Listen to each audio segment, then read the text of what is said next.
চাইতে তো কম বুঝি না ভাই। দাড়ি রাখলে যৌবন কমে যায়, তোদের চাইতে তো কম বুঝি না রে যুবক। লম্বা জামা গায়ে দিলে গরম লাগে, তোর চাইতে তো কম বুঝি না রে যুবক ভাই। কি মনে করতেছ দুনিয়াটা কিন্তু বেশি দিনের জায়গা না। একজন আল্লাহর ওলির কথা তোমাদেরকে জানাই রে যুবক ভাই।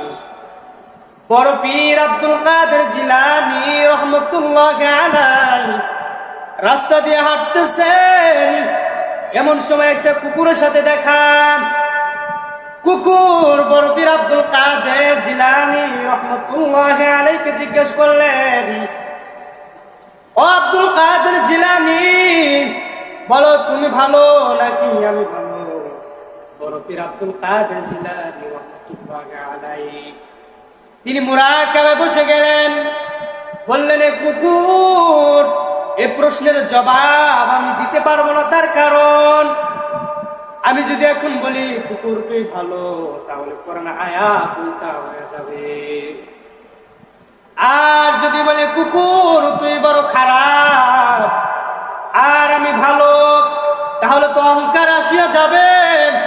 এবার কুকুরকে প্রশ্ন করলো, বললো, কুকুর তোমার আমার প্রশ্নের জবাব হলো তোমাকে আমাকে আগে কবরে যেতে হবে।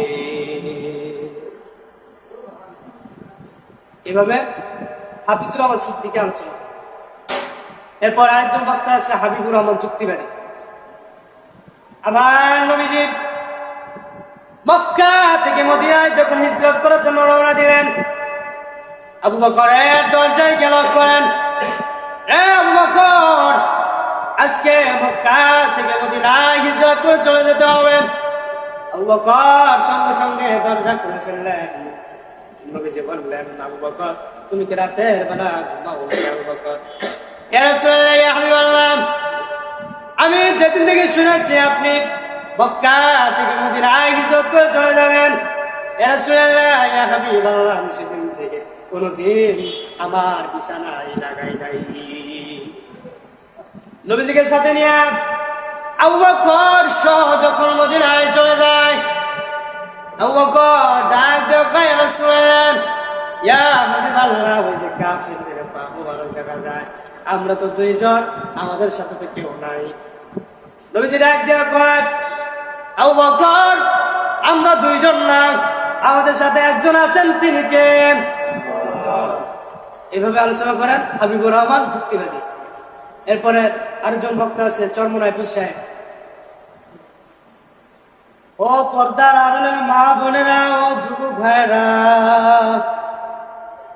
আগে আমার মাওলার সেন, তারপর মাওলার কবরে যা। আল্লাহ না খাস্তে যদি কবরের ভিতরে ঢুকিয়া যদি ফেরেশতারা মায়ের শুরু করিয়া দেয়,